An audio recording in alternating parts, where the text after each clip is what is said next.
Hello and welcome. It's Alexa Linton here, your host for the Whole Horse Podcast. We're here to look at all the ways that the horse industry is changing before our very eyes in very cool, very amazing ways. And we're chatting with the people at the forefront of that change, the professionals, the trainers, the body workers, the researchers that are helping our lives with horses become better and better. Thanks for being here. I love that you're here and listening and learning. And if you ever have a guest that you want to suggest or a topic that you want to hear, just let me know and I'd love to hear from you. Thanks for listening. It means a lot. And I look forward to seeing you for season 4.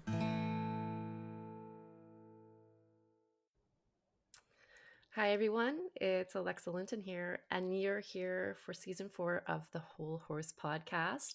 We're here for episode 73, and my guest today is Noah Tillman-Young. Thanks for being here, Noah. Oh, so glad to be here, Alexa. Glad to be with you. It's a pleasure to have you, and I know you're tuning in from down in Texas right now. I was mentioning earlier my first ever guest from Texas, so welcome. I'm All excited right. to have you here. I wanted to start today, Noah, with getting into what your work is and your passions, your focus with horses. So can you share a little bit about that with us? Yeah, absolutely. So, like, my big passion is helping people to get like more confidence with their horses, right? And part of that is like learning how to communicate well and how to connect meaningfully with your horse. And for me, like, I feel like there's so much talk about connection and communication, but a lot of it just kind of seems kind of ambiguous, and so it looks different for every person. And so, like, I like to help people to develop clarity around that for them and their horse. And I find that the deeper that you can connect and the more consistently that you have like quality communication with your horse, um, it helps when you can repeat those. It helps your confidence, right? It helps you to feel better that you can predictably. I mean, not predictably always, right? But for the most part, like, you guys have a flow, you have a rhythm, you have a relationship, and so. And when you have more confidence, I know just from working with so many people, it helps you to be so much safer with your horse. And safety is huge for me. And I'll give you a little bit of background, like, as to why. Because when I was a kid, Mm-hmm. my mom had a horrific accident on her horse, and it threw her, trampled her. It was pretty bad, and she nearly had to have her leg amputated. It was one of these horrific accidents, and my mom and I shared that passion, right, for horseback riding. It's something that she instilled in me. And after that accident, a lot of she had like these external pressures from like family members and friends and people who love her, who are like, horses are just so dangerous. Maybe you ought to think about hanging it up. It's not worth it. Look at the medical bills and the family pressures and stress. And because like accidents don't just affect you, it affects like everyone around you, your family, your job, whatever. Mm-hmm. And but then she had these internal pressures where she was having self doubts, right? She was like, I'm older now. My balance isn't the same like it used to be. I'm not as strong as I used to be. I used to be able to just sit anything and ride it, and it wasn't a big deal. Uh, Maybe it's a fool's errand to keep pursuing this in this way. And I remember when she told me that, she was thinking about, I'm going to hang this up. And that just like crushed me, because that was something so dear to us. And I knew that for her to even, for those words to come out of her mouth, like, I knew like on the inside it was eating her up to even think about giving that up, right? And so that's kind of what started Mm-hmm. me down the rabbit hole. I was around, I guess, like 19 at the time, 19, 18, 19, somewhere around there. And that really informed like the next 20 plus years of my life, in really helping or really learning about like how horses don't have to be dangerous. And my primary reason was to get my mom back on a horse again, which after a few years I Mm. successfully did. So really proud about that. But yeah, helping people to overcome their fears, to build that confidence, and my number one priority is helping people to stay safe on their horse. Mm. Yeah, I think that's um, so critical because we see it all the time, right? It's these these things that happen out of the blue, and when we come off horses, it's like with your mom, it's often a big deal. and Yes. and so I love this sense of, okay, let's work towards what's going to create safety. So I would love to know, what are the golden nuggets you've gathered along the way? What have been the sort of pieces of wisdom that have helped you to get your mom back on the horse, or help other clients to feel safe with riding? Sure. Yeah. So, like, what I find so often is a lot of people are getting on their horse and just hoping for the best, like hoping that things work out, hoping that it's a good day, Mhm. it's a good ride, hoping the weather's just right, their horse is in the right mood, that I'm in the, all that stuff, right? And I'm not a big gambler, right? For me personally, I don't do well when I gamble, Oh. and so I much rather have more certainty. And like, of course, you can't control everything, right? But there are things that you can work on and that you can influence. And I look at it like any relationship, right? Like, so any meaningful relationship we have, uh, it takes work, it takes effort. And when you put in the effort and work, when you go through the fire, it doesn't have to kill you, right? It can be tough, it can be challenging, but it doesn't have to kill you. And so, like with our horses, helping people to learn one, how to connect. Okay. And so when I talk about connecting, um, I really just mean it like in the most direct sense of the word. And so, like, if you think about like if you're on a phone or like right now, right? Like we're talking across, like thousands of miles, right? And we have a good connection.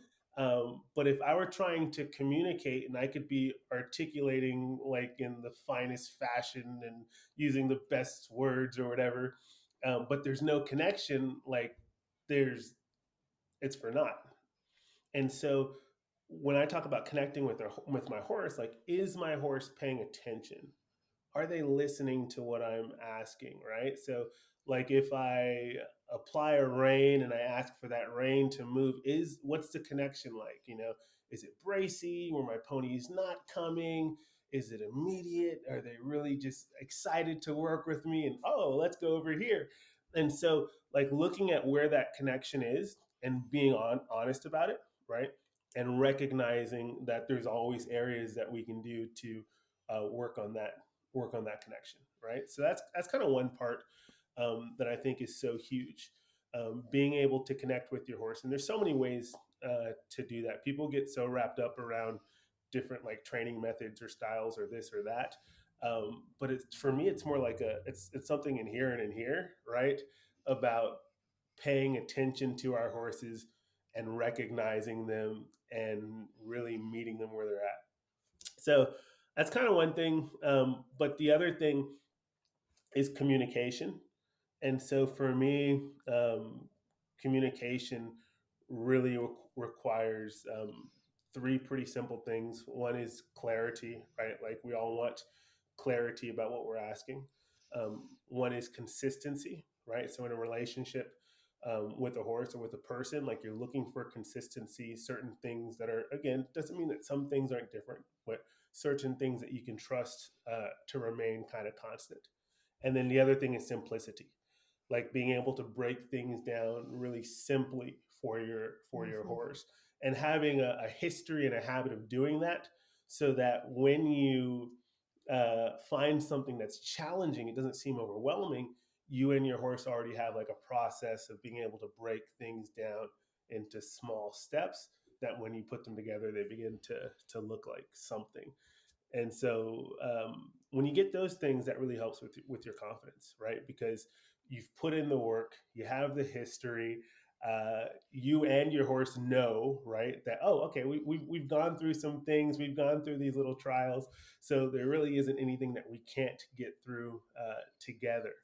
And it kind of flies in the face of a lot of attitudes towards horsemanship. You know, people say horses are dangerous. It's not a matter of uh, if you fall, it's when you fall, and you don't have to fall. And I'm a big believer of that. Will it happen? It can happen, Mm-hmm. but I also have a lot of friends in the horse industry, professionals who have never fallen off their horse before, and that tells you something, Mm-hmm. you know, because most Mm-hmm. people, the vast majority of people, um, they've fallen off their horse or they're looking to when that day is coming.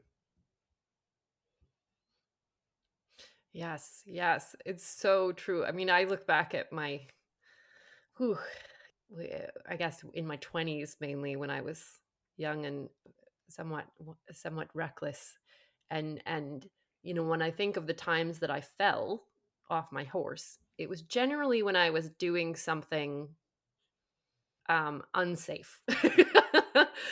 I personally had put us in a situation that was unsafe, right? So, or overfaced my horse, or hadn't prepared them for the thing that I was going to be asking for. And those were the times where things went Sure. really south for me. Sure, sure. You know, and it's so it's so interesting because I can relate to that because like when I started on my journey to try to get my mom back on a horse, right? The way I was thinking about it was, okay, this horse that threw my mom, like I'm gonna train this horse up, and I'm gonna get this horse so good and safe. And so like I started kind of like refining my horsemanship, traveling, taking lessons, going to clinics. I found a couple of mentors to learn under. I started training horses professionally myself, and I've started personally like a ton of horses. But when when I first started, my focus was on training my horse and trying to be the best rider, the best trainer that I could be, so that I could get my horse to do well and perform for me. But the reality was like there were some things that I had to do on me. It had nothing to do with the horses. It was really like me as a rider, right? Putting them in unfair situations or asking too much or being reckless or whatever the case might be. And like you said, that's what generally like 99.9% of the time, like that's what leads to accidents, right? Definitely. I just worked on a horse yesterday and I was called out. I was telling you a little bit about this where I was called out because she trots on the trail. She doesn't relax, right?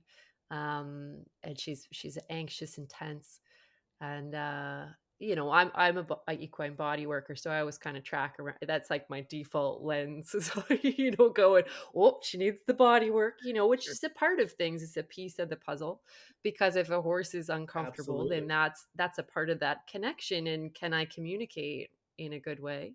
So I love that clarity that you're bringing in of like, okay, if I've got this and I've got this, then the confidence comes.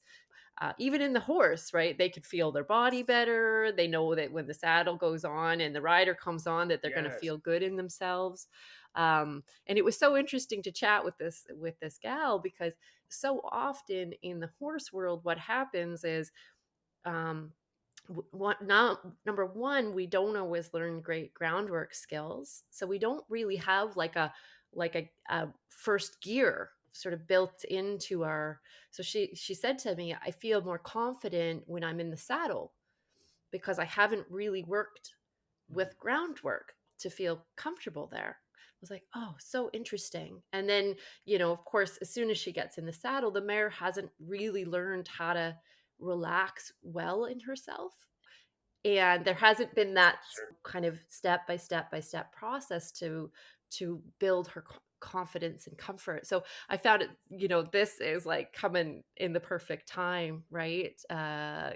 Okay, how do we start Yeah, at yeah. ground zero at the foundation and then build from there? Hmm. That's pretty cool. And I like your focus like on the body work too, because it's something that so many people Hmm. just ignore. And like if I wake up and my back is sore, my wife will tell me, "Hey, you're a little Yes. cranky today," right? Like, and so like our horses, oh my gosh, they put up with Hmm. so much just physically.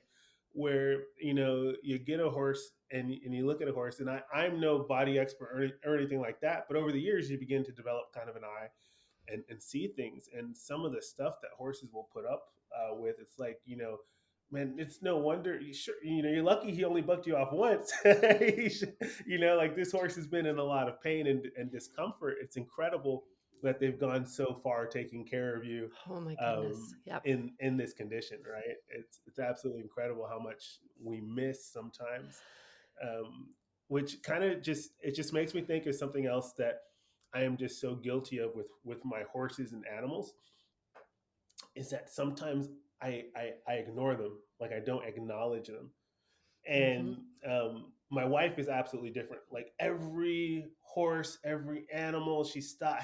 Hi, Tony, how you doing today? And and like so like because I work with so many horses, like and it just made me feel so guilty. Like I will walk through a barn to go work with a horse, and like I've passed all of these rows of stalls and all of these horses, and I didn't even say hello.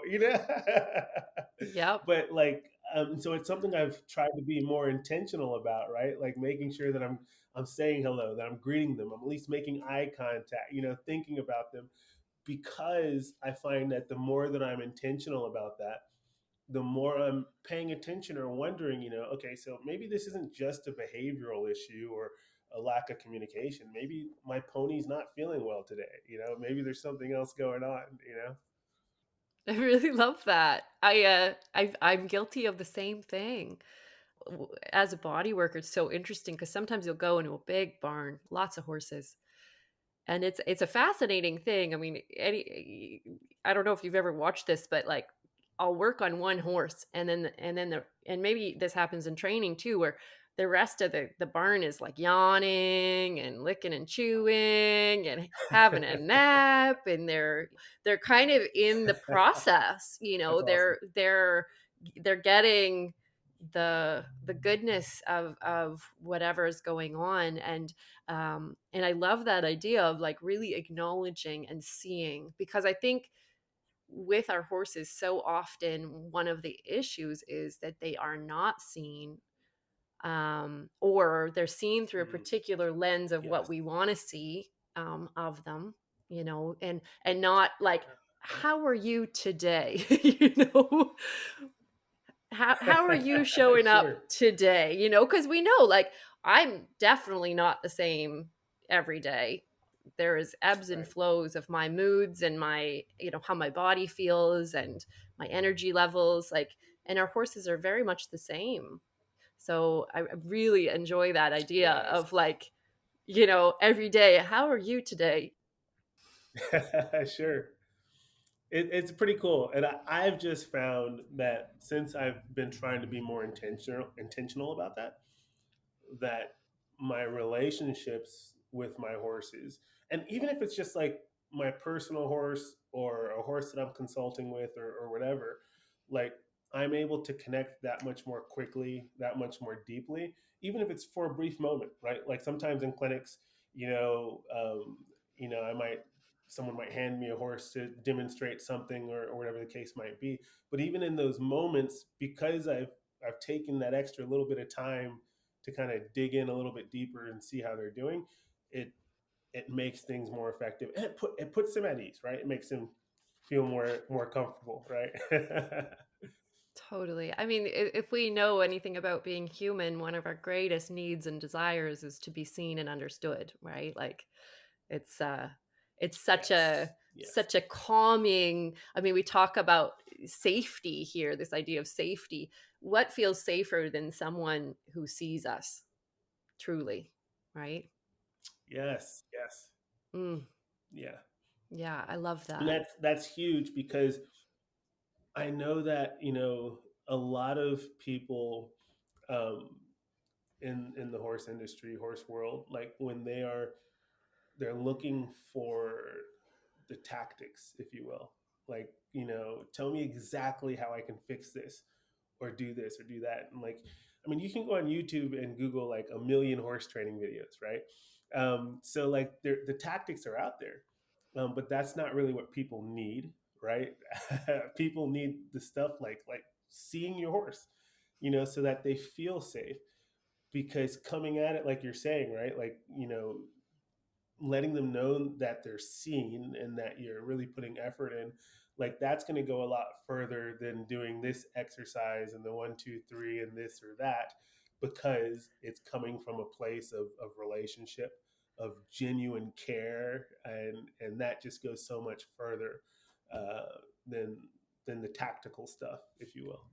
Yeah, I mean, if we think about our human relationships, if we went into a human relationship and we're like, okay, 7 games, like, here we go.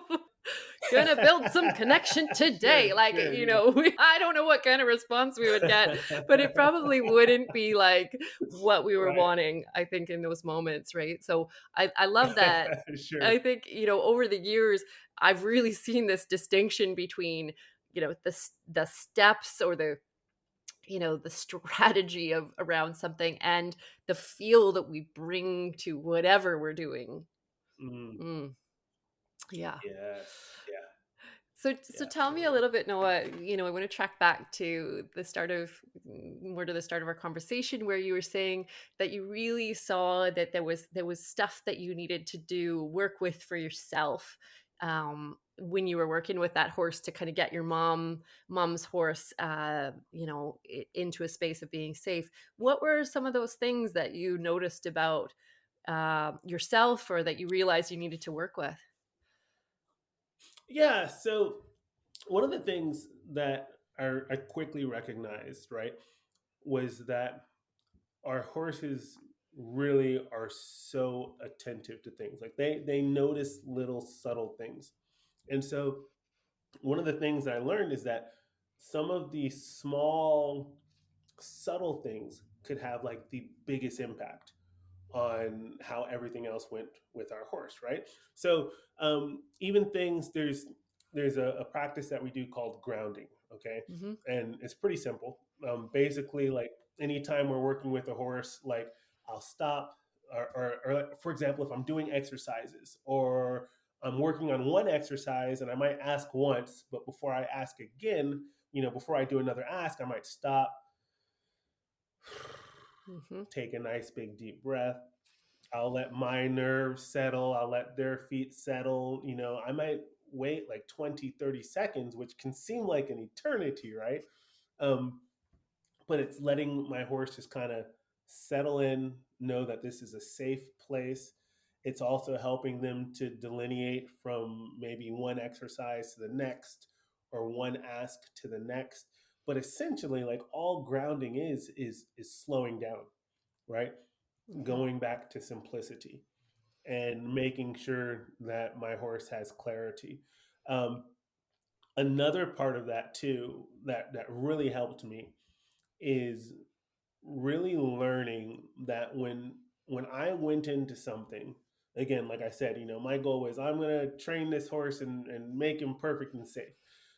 But I go in with this expectation that my horse has like no clue about. And so, being safe and quiet and relaxed and what my mind of that is and how I'm going to show him and all that kind of stuff, like we're not on the same page. He's not on board.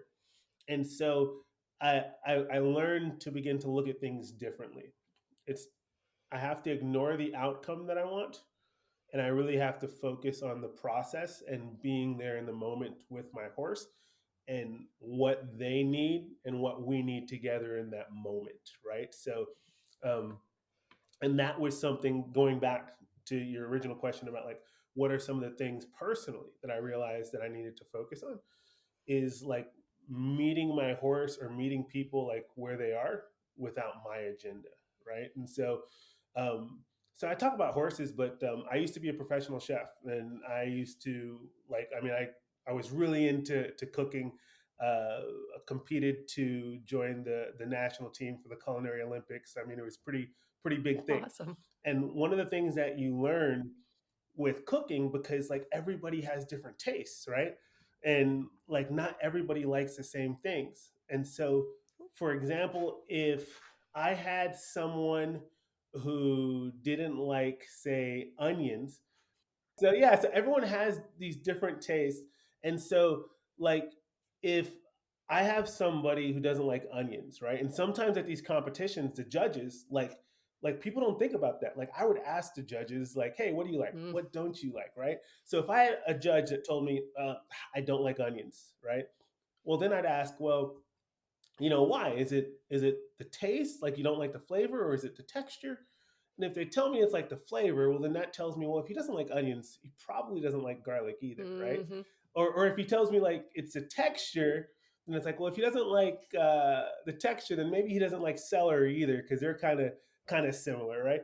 And so it just made me go to a point where I was asking the questions that helped me to get more at the root of what's going on and how this relationship can be more meaningful.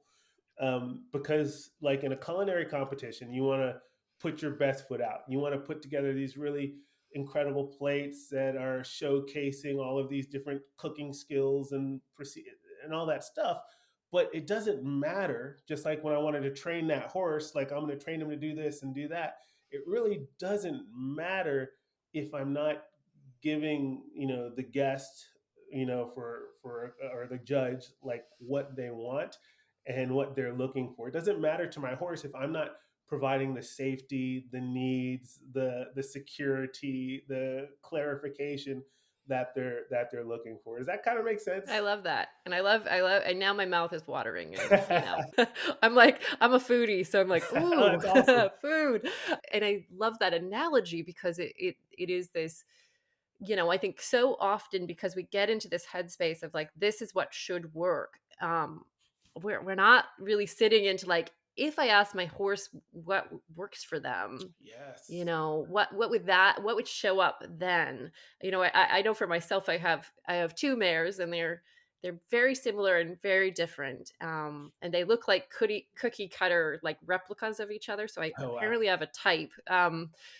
But the one, I've ridden her for years in a like a hackamore, like a Boselle with a mohair McCarty, and she loves it, like little, just a little hanger, and she's a happy camper. But when I put that on my other mare, she's like, I don't like this pressure on my nose. I Mm, don't like, she's, but you could ride her in just a side pull calfson, no bit, and she's like happiest camper in the world, right? sure. And it's been so fascinating watching, like, what one likes and not the other, or like the preferences are so unique. Even if it's that small thing, if they can feel like safer and happier in a certain tack, or in a certain type of training or whatnot, like it just seems to make so much sense to make those tweaks to figure that out for them, right?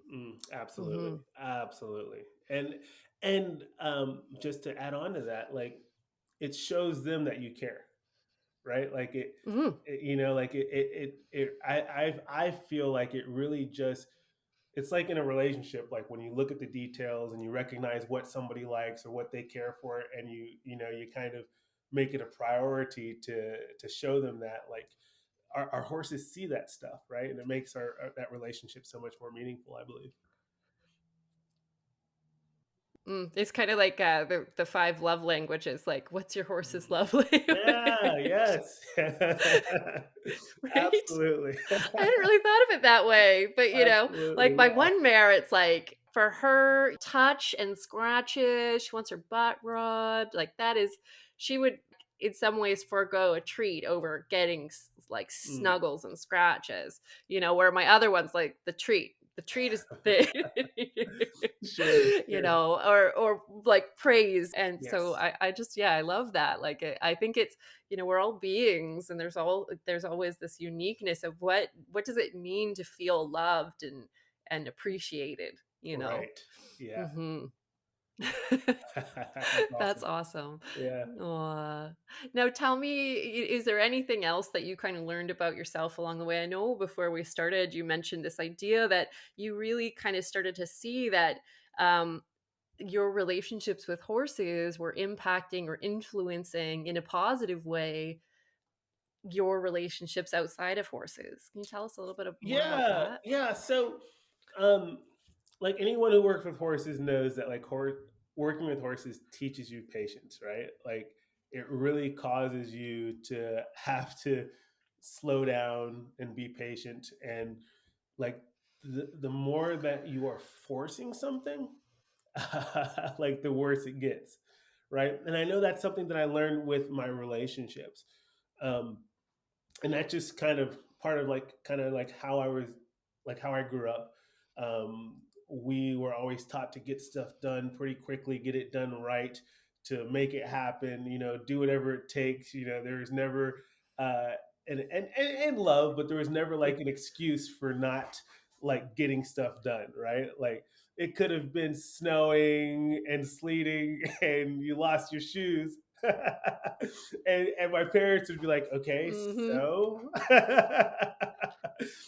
so like that's something that I kind of took on, right? And so like I would always have like these insane expectations for people or circumstances or situations, and be putting a lot of pressure. Like, come on, let's get this done. Let's get after it. What's taking so long? Why isn't this done? And uh, I learned that with horses, like the more that I pressured, and you know there's acceptable and methodical and fair types of pressures that you can apply with the horse, um, but it has to be the pressure that that horse can deal with. Just because I feel like that Hmm. horse should be able to do X, Y, and Z, or for example, with my relationships, that person doesn't mean that's where they are. And it doesn't necessarily even mean that's where they need to be, right? Right? That's just kind of what I want.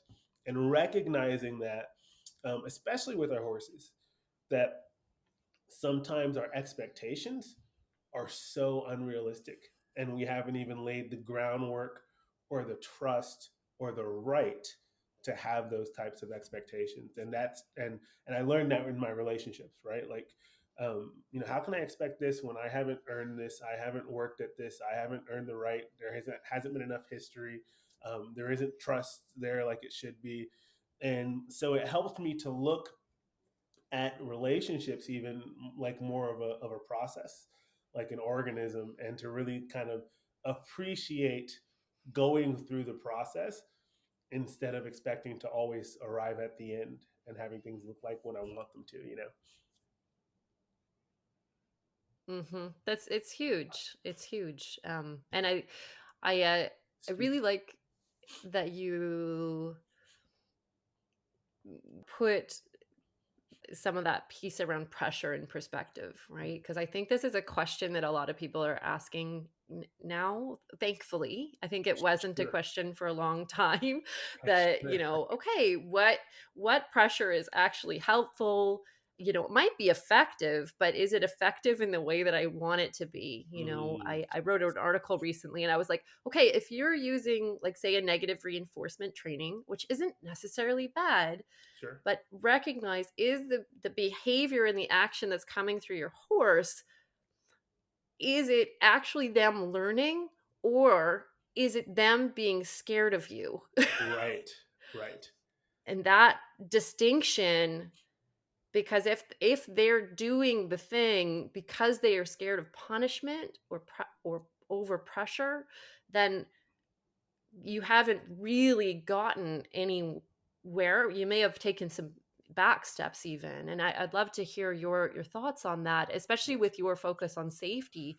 To me, that horse becomes in some ways less safe because they're not actually using their own thought process to work out a problem. They're more in a space of reactivity of like, what's the human going to do? Right. Yeah. So, man, I agree with you 100% because like that forced pressure when you're just forcing a horse to do something and you're not allowing them to engage, be a part of the process, to learn, to grow with you, that is probably the most dangerous thing that you can do to a horse. And so, like, I've worked with over the years with a lot of different people in this industry, right?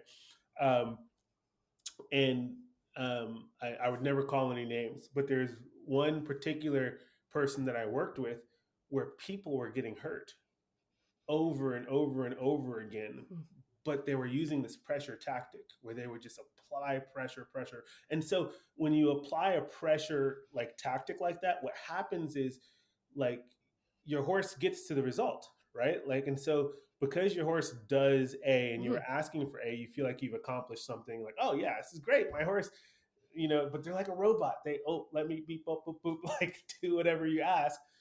um Mhm. but Mhm. what happens is these horses become so patterned where they're just doing a pattern and it's kind of thoughtless. It's kind of, there's no mindfulness to it, right?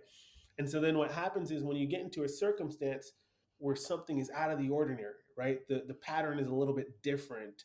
Uh, that mailbox, just the sun's hitting it just slightly different today. And so your horse has been used to that pattern, and when they get out of that pattern and that out of that habit of just reacting and regurgitating, they just freak out, right? And so you'll see where people have these accidents where it's, oh, Sparky was the best horse and he was so sweet and we never had any issues, and all of a sudden, well, it wasn't really that he was sweet, he was afraid because he was responding to the just incredible amounts of pressure that people, trainers, whatever, had put on him in order to perform, but not really allowing for that open feedback, right? Uh, and so Mm. what I Mm. tell a lot of my students is if you are not getting resistance, if you are not questioning, is this working? If you are not seeing that your horse is being challenged, then you're not really teaching your horse anything. But if every time you work with your horse, like it's always just, oh, they're perfect, they turn, oh, he's on the hind, all that good. Well, then that tells me you're either just working on stuff they already know, or you're just kind of, they're so scared of you that they're not showing you, right, like any resistance. And so just like any Mhm. relationship, right, like there should always be that back and forth. There should be a little bit, you got to have someone that's going to keep you in check, that's going to be honest with you, that's going to be real. And because if you don't, it's gonna be like, oh, all of a sudden everything fell to pot, everything's terrible, everything's crappy. How'd this happen? And I Mhm. see people experience that with their horses all the time. So I agree with you. Like when you get into that repetitious patterning, pressuring your horse, it is one of the most dangerous things you can do. Like your horse looks good on the outside, they'll back up quickly, they'll do that spin on the hind, whatever, right? But as far as your safety, not a good thing, not a good thing. And I much rather dig in, give my horse an opportunity to give me objections, right? To tell me, I don't think that what you're asking me to do is a good Yeah. idea, or I don't think this is going to work. And then I can say, well, I think it will. Let's try this. Or how about we start with this one step first and see how does that feel good? Okay, yeah. Now let's do this second step. And that begins to build that pattern of history. It begins to build just deeper relationship connectivity and ultimately more trust. And like when you get into a situation where things are uncomfortable, they're going sideways, you want to have that solid trust that the two of you can fall back on so that you can really take on anything with confidence and know that you can work your way through it. I love that because I think, we're at this really pivotal moment in the horse industry. I hope. Maybe I'm just like in my bubble and I'm only seeing that.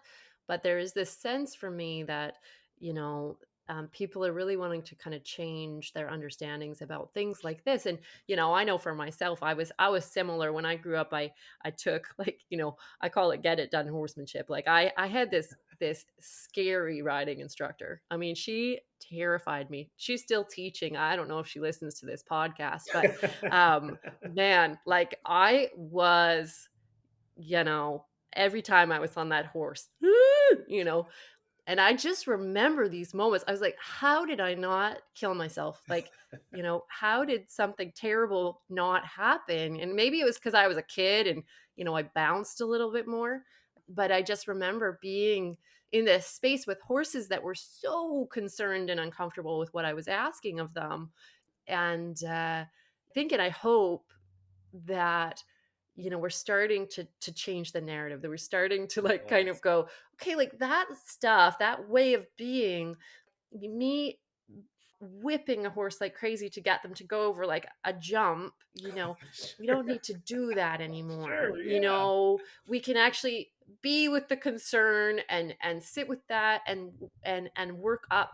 I mean, I'm loving hearing this sense of taking those smaller steps. I know I've had this experience with my mare, and she's like turning 22 in May, and we've been together for like 17 years, That's awesome. 18 years almost, like long time. And it's been so interesting because I've started like doing more different types of training with her, so some clicker training, and I've been really wanting to see her clearly and let her sort of share with me what's, her concerns, because for the longest time I was like, okay, we're just doing, like and I've really tried to change that over the years. But I'm realizing as I go back to the foundations, she's got concerns about very basic stuff, right? So throwing on a saddle pad, she's like, I'm not, and this is something for years I was like, just stand. This is right. And she'd be like, okay, cool. Yep. Got it. But now that I'm going, hey, I want you to express yourself, it's a very different experience. And she's like, I'm not, there's concern. And I've been trying the grounding. I've been really working with that. I sort of send the roots down out of my feet, take a deep breath, and let her have, her expression in that moment. Yes. Yeah. And it's so interesting. She's licking and chewing, and okay, yeah, like it started to really change our relationship and the trust. I thought we had really good trust and we can do a lot together, and we have done a lot together. Like I take her trail riding cattle, various things, and That's awesome. lots going on. But that you still see these places of like, oh, okay, I kind of missed that. I missed Mm, that foundational piece because she was doing it more from a place of being scared of the punishment, or the pressure. sure. Sure. Yeah. Excuse me. Hmm. Yeah. Yeah. And it's so funny because you talk about like with the saddle pad, and it's interesting too, like how we change, right? So like Yep. it might bother you at first, but then you're like, is this really what I want to have a fight over? it's and I feel like our expectations tend to change with our horses the more confident and comfortable we become in our relationship with them, right? Because I feel like maybe for someone who had less confidence, right? Like they would see that and like, oh well, if he's not standing still or if she's not standing still for the saddle pad, well then what else is she going to do, right? But you guys have history, you have relationship, Hmm. and it kind of changes, which kind of leads me to something else because like everything looks different for everybody, right? There really is no cookie cutter solution. Like it's going to Hmm. look different, and that's the beauty of it. It's special, right? Yeah, that's what makes it fun. I Yes, think if we can kind of come to that place of like, that's what makes it cool, absolutely. and interesting. I love that now that I have another horse. I've always, it's just been me and Dee for a long time. But this, bringing in another part of the puzzle has been so interesting to see. What does she do? How does she like things? What works for her? Mm. What phases her or doesn't? I can imagine for you, having so many horses that you're working with, it just is probably so interesting It, to see all the It uniqueness. is. It is. And like the biggest thing, 'cause I know people are always disappointed when they ask, like, how do I fix this or how do I do that? And I'm like, well, it depends. Tell me a little more about your horse. Like, what's going on? Um, and so, like, kind of going back to what we were talking about, like with pressure, right? So you're going to have to apply pressure Hmm. in different ways with different horses. And so I'm always an advocate of being gradual, right? Like graduate the process, simplicity, breaking things down into steps, because you have to start somewhere. You got to build history. You have to build trust. Um, but then you get horses, and this is where a lot of people have challenges with this. You have horses who are just super lazy, unmotivated to move or to respond, and they're just quiet and they're falling asleep on you and they're yawning. And so what happens is if you take a graduated approach with those horses, you'll build trust. But if you're too gradual, you'll end up inadvertently just kind of desensitizing them to the pressure you're putting on them. And so I could literally be in a clinic with with multiple people, and I'll tell, whoa, whoa, whoa, slow down. Like, take your time, go slow. And then the next horse, I'm like, hey, you got to Hmm. be louder. You got to be more clear. You got to give them the clarity so that they know what you're asking, so that they'll respond to it, right? And it's not that you're gonna just beat the heck out of them like you see a lot sometimes nowadays, with people adding pressure, but you're going to make sure that you are clear enough that they have understanding so that they can respond to what you're asking. And for me, one of the kind of nuances there is, so like being bigger, being louder, being more intentional in the way that you're adding pressure so that they can see it coming, right? So you really kind of get big and then kind of add that intent.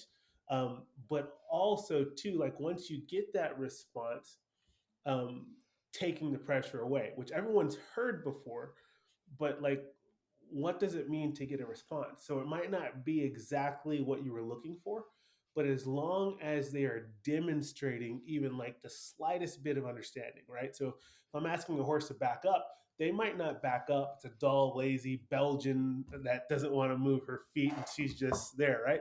But this time, if she just kind of softens her head, maybe rocks back just a touch onto her hind end, like I'm gonna take that pressure away and be like, oh my gosh, that was amazing, and let them know like how good they're doing. And so there's little nuances, right, with pressure. Hmm. But a lot of people have a challenge or find it challenging with lazier horses. Like they're like, I want to be fair to my horse, right? I don't want to add too much pressure. And what's too much pressure? And when do I release the pressure? And so it's kind of like most people are either in one extreme or the other, right? Like too much pressure, or you have a horse that needs a little bit more pressure, but because you don't want to be someone that's characterized as being hard-handed or being rough in their mouth or whatever the case, you're not applying enough pressure to give them clarity. And I think that the key is like that Hmm. intent to give them clarity, as opposed to with some approaches, it's about basically like beating them to do what you want them to do. And I by no means advocate that, but giving them clarity and making sure that we are immediate to respond when they're demonstrating understanding and backing off that pressure. Yeah, I think that comes back around to the sense of, are they learning? Yes. Like when we really get down to it, what we're wanting is learning, and that they're Right. adapting, or having a sense of what we're asking for. Because if that's not getting across, then we can apply a ton of pressure, and there's just not the connection there to really, um, have that be understood. And I think we would probably both see that a lot in our worlds. And I Yes. yeah, Excuse me. that can be a big one. Hmm. Yes, Hmm. and I'm going to say one more thing to what you Yeah, said too, like about connection, because you're right. please. Like a lot of times too, if you're applying pressure and you're not getting anywhere, then go back and look at the connection, right? Like, are they even paying attention? Is their nose orient? Or is their Yep. eye? Is their ear on me? Well, let's work on that first before we start Yep. cranking up the pressure all over the place. Yeah. Yeah, we need a line through first, right? Yeah, Right. yeah. I I uh I think that's huge. My new mare is so interesting that way because she's like pretty distractible, like sounds and she watches and hears everything. And so she'll often just like go away, you know, she's like Raven, hello, Earth to Raven, you know, like so it's actually been a big part of our process is like her just being like, oh, you, yeah, right, got it, you know, she just paying attention to me at all. So I totally understand because yeah, if there's no line of communication, I mean, there, you know, nothing's happening. Yeah, for sure. That's awesome. Oh my goodness. And I wanted to track back around, Noah, because I'm sure many of us, including me, are curious about, you know, you were chatting about your mom and how she had this accident and you were working with her horse. Did, you know, what happened with that? Did she end up getting back into riding? How did that go? Sure. Yeah. So, I mean, that process, it took a couple of years for me to get her there. Well, one, it took a little bit of year. It took about a year for her to just build up. I don't even know if courage is the right word, but to get to a place, right, where she was like, okay, let's do this. And then it was about 9 months of working together that we got her kind of to understand that by connecting, by communicating with clarity, that she would be able to build her confidence up. And then, like, making things pretty simple, right? So, like, teaching Hmm. her, and I go down to like really rudimentary, right? There's a lot of different folks that are teaching like way more advanced stuff than what I teach. But for me, what I like to teach are the basics, like the foundational building blocks. And so um, things like transitions, right? Like, are we connected Hmm. enough that I can do like effortless transitions on the line or under saddle, right? Like walk, trot, canter, canter down to the trot, taking a deep breath and slowing my horse down into a walk, right? Little subtle changes in my body language. So getting her to where she was doing some stuff that made her feel like, well, this is really cool. Like I can just take a deep breath and my horse slows down from the canter to the trot, or like I'm just looking with more energy and my horse is moving up. And so it helped her to build that history and that trust with the horse that she was working with, so that Mm. again, like in the simple things and them having a bunch of small little wins, like they had the tools to put together things that look pretty cool, right? To actually be able to Mm. go down the trail, without another horse or by herself if she wanted to. But she had the confidence that they had that communication and that clarity. And for a lot of people, like my mom, who have either been hurt or are afraid to get back in the saddle again, like really, like, they're not asking for a lot. Like they don't want, right? Like if you've gone through something like that, like you Hmm. don't care about showing necessarily, you don't care about competing at the highest levels. Like what you're really focusing on is you want to be able to enjoy your horse, right? And enjoy that relationship and thrive in it and feel good about it. And yeah, I mean, it's cool too if you can show off to your friends and show a cool thing here or there, right? But you want to be able to go down that trail and get back home safely, right? And know that you guys are Hmm. much more likely to be safe and be prepared to have another ride than to be laid up. And so she got there. That's probably one of my biggest and proudest accomplishments. Not even just as a son or as a person. Like it was so huge. And I remember the first time that after all of the groundwork and the exercises and this, that she got back on her horse. Oh my gosh! I mean, she had a grin from ear to ear. I'm part of a big family, so I called all my siblings, and I'm like, I'm definitely the favorite now. But it made me so proud to be able to get her from that place of just, I mean, trembling fear, where she would just Hmm. freeze sometimes and be like, I can't do this, to a place now where she's a monster. You know, she wants to ride the horses I'm working with, and she'll still come over to the ranch. Last time she came over, someone sent me a team of these mammoth mules, and they had been involved in this horrific accident, and we were teaching them to get confidence in riding and driving. And my mom's like, "Here, give me the reins. Let me climb up." Slow down, mom. But it's cool. But and there's no magic there. It's really just having that confidence in the simplicity of things. And it's just like anything, right? Like when you start a new job, or a new task or a new hobby or whatever, like as you begin to kind of learn the basics, it gives you the confidence to move forward, and you're going to be more likely to be successful, right? And do well. Mm-hmm. Mm.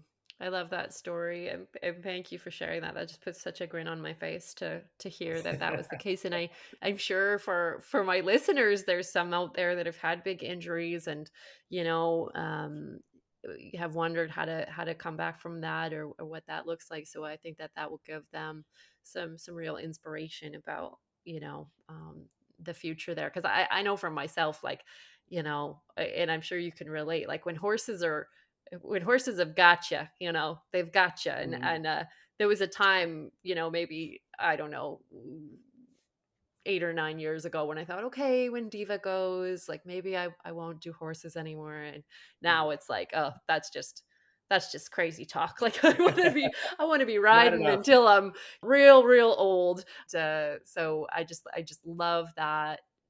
Okay, this is how we do it. This is how we make that happen, is create these beautiful, safe, connected relationships that can, where we take care of each other. And that's just a really, yeah, beautiful story and sentiment. So thanks for that. Hmm. Oh, absolutely, absolutely. Thank you. Oh, so we're finishing up here, Noah, and it's been a real pleasure to talk. And I would love for you to share, first of all, if you've got any particular like resources and things that you love, like any favorite books or people that you follow, or anything like that you want to share today. Yeah, yeah, absolutely. Okay, so favorite. There's a young man that I just came across who, I think I like, know I who it is. love. Do you? Do you? Let's His see. name is Let's see. Nishan Cook. Are you familiar with Yeah, him? totally. No. Oh my God, he's incredible. He's Absolutely incredible. I incredible. just interviewed him. He's like Did you amazing. really? Did you really? Yeah. Yeah, he's so cool, so cool. So I recommend anyone. And we've chatted, Yeah, and just like absolutely. such a, oh man, such an incredible guy. Yeah. He is. So I would definitely say so. Nashawn Cook, check him out. Cool guy. He's out of Colorado. Just incredible. Um, then I'm gonna get in trouble because I start naming people. I'm gonna name a handful of other people just to cover some bases. Okay, Come got on. to make Yeah. sure I cover all of my friends here. Um, Dr. Susan Fay. Are you familiar with Susie? Do you know Dr. Susan Oh, Fay? I have seen her name, so I will check her out. Yeah. Check her out. She Yeah. wrote Sacred Places. Yes. Incredible book. Yes, cuz Warwick Schiller was reading that, and he Yes. Okay. interviewed Yeah. her, And so, I and think. work. I was about to get to work too. Just so you, not Yep. leaving you out at work, buddy. If you're watching this. uh, That's yeah. awesome. Okay. Yep. So funny story, because Warwick and I were doing an event together, and when I told, and Dr. Fay was participating in that, and he was like, "Dr. Fay," he's like, "That sounds familiar," and I was like, "Sacred Places." He's like, "That's crazy. That book is sitting on my kitchen counter. Like somebody just sent it to me yesterday in Mhm. the mail." So it's one of those kind of crazy. What's the word? One of those crazy weird things or whatever. Synchronicities. There you go. That's the word. Yeah. Yeah. Um, Mhm. so Dr. Mhm. Faye is incredible, absolutely incredible. And what's cool about Dr. Faye is she breaks down like the science, right? Like behind the Mm. spirituality, if you will. Because there are things that you like kind of just know in your gut, or you feel like you understand, but you don't really understand like how it works. And I'm a huge believer in like the the way that science and spirituality, religion, whatever, are intertwined, right? Like, I don't think that Mm-hmm. one excludes the other, that they're mutually exclusive. So that's just super cool. Anyone that's into that would Mm. absolutely enjoy her stuff. Um, and then Lynn Baber, do you know Lynn? No, I You'll want don't. to check out Yeah. Lynn Baber, Again. and Yeah. she is Okay. just, oh my gosh, so incredible. And she's just an incredible, loving, kind, inspirational person. So I'm gonna get in trouble because I I'm gonna stop there because there's a lot more people that I should be. And then people are gonna message you, but like, why didn't you talk about Right, me? Yeah. right. Oh, you know what? I'm gonna add one other person, and it's Anna Bergenstrom. Are Mm-hmm. you familiar with Anna? She's with Pain Free Writing, No. painfreewriting.com. I think is her Okay. website, and she's basically like a specialist in helping people to um, overcome pain with their writing, and so absolutely incredible stuff, because like Love it. when you, just like with the horses, when they're not feeling well, they get cranky. When we're not feeling well, it affects our horses, it can make them cranky. Mm-hmm. So check her out as well.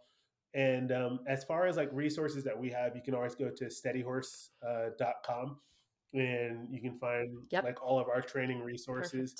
Perfect. And we also too we have something called the Confident Writer Challenge that we do a couple times a month, and so it's like a 5 day, and it's a free challenge.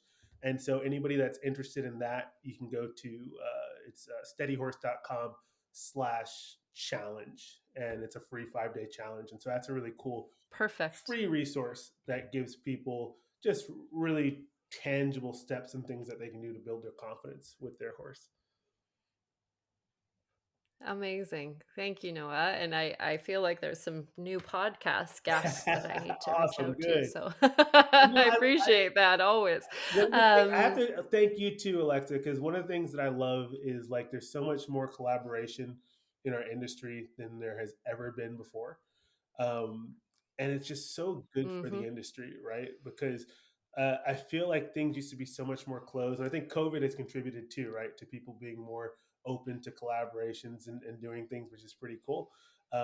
But you know, I've had a chance to go through and look at some of the really cool people and guests that you've had, and I love your style and how, you know, it's just a really cool conversation. It's pretty cool stuff. So thank you for having Aw. Oh man, it's been an absolute pleasure. My face hurts from smiling, so me. it's been a good one. Awesome. That's always a good sign. Thank you so much for that. It's just like a pleasure, just an absolute pleasure to chat. And I really am loving the work that you're putting forward in the world. I think it's so important and breaking down these pieces. So thanks for being here today, Noah. Well, thank you for having me. Thank you so much. Hi, everyone, and thanks for listening today. I wanted to also thank you for your patience over the last few months. I'm in mid studying for my finals for my osteopathy program, and I am very overtaken by that at the moment. So I promise I will be back with far more episodes after May 10th. I've got a few coming up here, though, in the next little bit to keep the learning going here. And speaking of learning, Elise, Miki, and I have teamed up to create an equine cranial course. This course has both online and in-person components, and so no matter where you live, you can learn. If you're an equine therapist who's been curious and interested in adding cranial work to your practice with horses, this might be a great addition for you. You can learn more at alexalinton.com/cranial therapy, and you can reach out to me if you have any questions. Alexa@alexalinton.com. Looking forward to hearing from you and hope you're all doing great. Talk to you soon.